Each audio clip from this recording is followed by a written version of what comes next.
आदाब दोस्तों, मेरा नाम अबिनाज़ जनाली है। मेरा ताल्लुक़ जज़ीरा मॉरिशस से है। मैं अपने यूट्यूब चैनल में आपका पुरखुलूस खैर मक़दम करती हूँ। उम्मीद है आप सब खैरियत से हैं। ऑनलाइन बुक क्लब सीरीज़ को आगे बढ़ाते हुए आज मैं आपके सामने अपनी एक और कहानी लेकर आई हूँ, जिसका उन्वान है उम्मीद का दामन हाथ से नहीं छोड़ना चाहिए। इस कहानी को अल-वतन टाइम्स, कौमी सहाफ़त लखनऊ, सिस्टम लाहौर, वरक़ ताज़ा और आवाज़े कर्नाटक ने शाया किया है। मैं तमाम अखबारात और ऑनलाइन पोर्टल्स का खुलूस दिल से शुक्रिया अदा करती हूँ। उम्मीद का दामन हाथ से नहीं छोड़ना चाहिए। असलम साहब के घर के पीछे ज़मीन का एक बड़ा टुकड़ा था। उस ज़मीन के पास एक नदी थी। नदी का पानी शोर करता हुआ बहता जाता।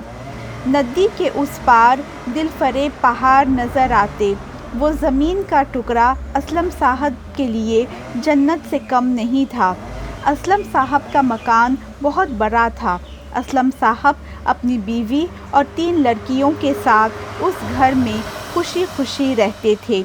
एक दिन असलम साहब को ख़याल आया कि वो अपने घर के पीछे वाली ज़मीन को एक बाग में तब्दील करना चाहते हैं।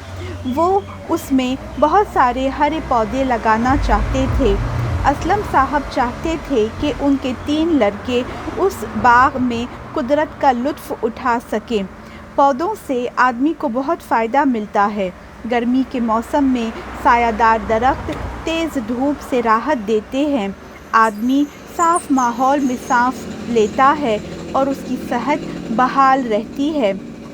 जहाँ पेड़ पौधे होते हैं वहाँ तरह तरह के जानवर भी आते हैं। चिड़ियों की प्यारी और मीठी आवाज़ों से आदमी की तबीयत खुश हो जाती है। कुदरत की गोद में किसी बात का खौफ नहीं रहता है। जो बच्चे कुदरत के करीब रहते हैं उनके अखलाक संवर जाते हैं। वो दुनियावी चीज़ों की कम आरज़ू करने लगते हैं और मामूली चीज़ों में खुशी तलाश कर लेते हैं। यही बातें सोचते हुए असलम साहब ने अपनी ज़मीन पर बांस और फ़र्न की काश्तकारी शुरू करने का फ़ैसला किया। शाम को नौकरी से वापस आकर असलम साहब ने ज़मीन साफ़ की।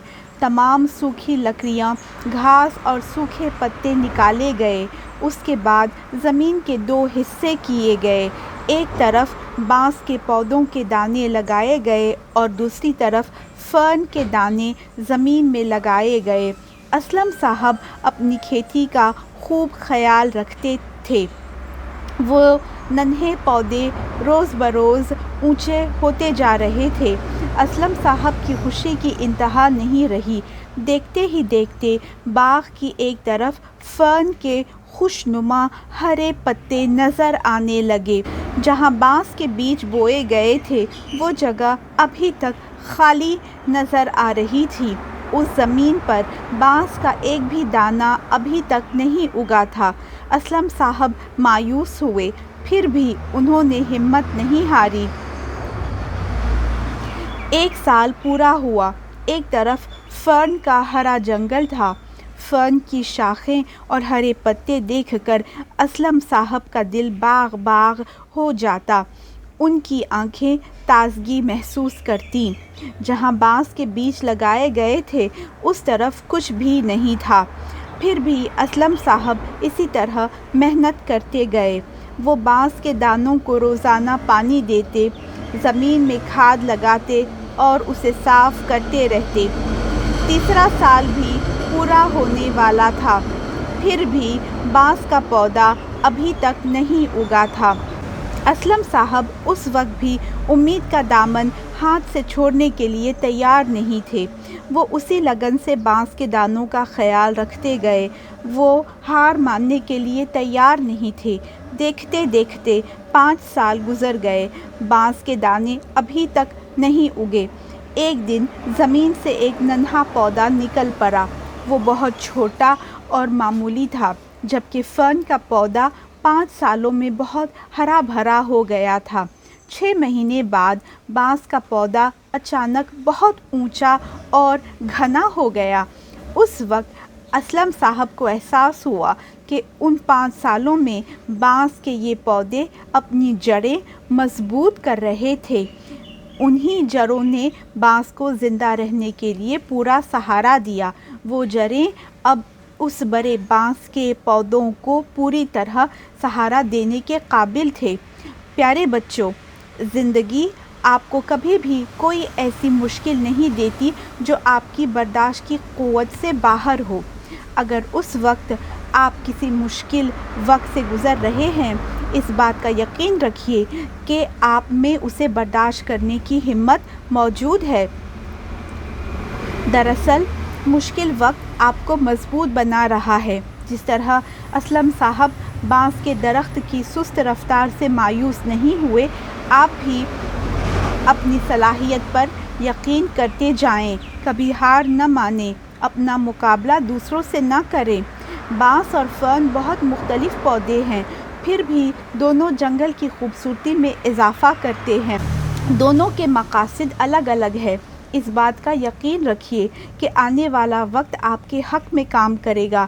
آپ بے فکر رہیں، آپ اپنی صلاحیت کے مطابق کامیابی کی بلندی تک رسائی پائیں گے۔ آپ اپنی ہمت کے سہارے آگے جائیں گے۔ آپ صبر سے کام لیں، خود کو بہتر بنانے کے لیے کام کرتے جائیں، اور ایک دن آپ بھی بانس کے پودے کی طرح بلندیوں تک پہنچ جائیں گے۔ اسی طرح لندن شہر اور نیو یارک شہر میں 5 گھنٹے کا فرق ہے۔ لندن شہر کا وقت 5 گھنٹہ آگے ہے۔ اس حقیقت کے باوجود نیو یارک شہر لندن سے پیچھے نہیں رہ جاتا، اور نہ ہی لندن شہر نیو یارک شہر کے مقابلے میں زیادہ تیز ہو جاتا ہے۔ لندن اور نیو یارک دونوں ہی بہت ترقی یافتہ شہر ہیں۔ زندگی میں ہر چیز صحیح وقت پر حاصل کی جاتی ہے۔ آپ صبر کرتے جائیں، صحیح وقت آپ کے لیے بھی آئے گا۔ آپ جلد بازی نہ کریں، آپ کو فکر کرنے کی ضرورت نہیں ہے۔ آپ نہ ہی اپنے وقت سے آگے ہے، اور نہ ہی آپ کی زندگی میں بہت دیر ہو گئی ہے۔ آپ کی زندگی اپنے طے شدہ وقت کے حساب سے جا رہی ہے۔ ممکن ہے کہ آپ ابھی مایوس ہو گئے ہیں کیونکہ آپ کی خواہشات پوری نہیں ہو رہی ہے، آپ کو ترقی نہیں مل رہی ہے، اس لیے آپ اور محنت نہیں کرنا چاہتے ہیں۔ کیا آپ واقعی ناکام ہو گئے ہیں؟ آپ اداس ہیں؟ آپ نا امید ہو گئے ہیں؟ منفی خیالات آپ کا پیچھا کر رہے ہیں؟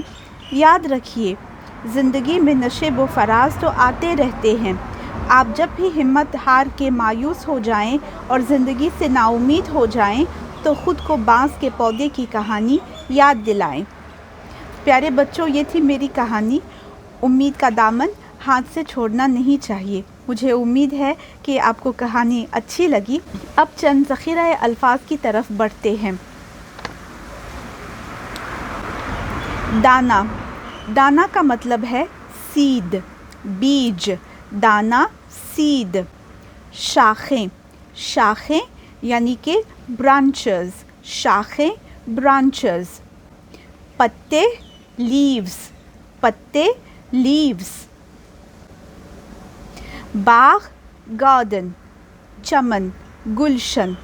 باغ، گارڈن، چمن، گلشن۔ صلاحیت۔ صلاحیت، قابلیت۔ صلاحیت، قابلیت۔ لیاقت۔ صلاحیت، لیاقت، قابلیت۔ پیارے دوستوں، مجھے امید ہے کہ میری اس کہانی سے آپ کو فائدہ پہنچا۔ آپ کو میری کہانی کیسے لگی کامنٹس میں ضرور بتائیں۔ میری کہانی اچھی لگی، میرا کام اچھا لگا تو میرے چینل کو ضرور سبسکرائب کریں اور دوسروں تک پہنچانے کے لیے اسے ضرور شیئر کریں۔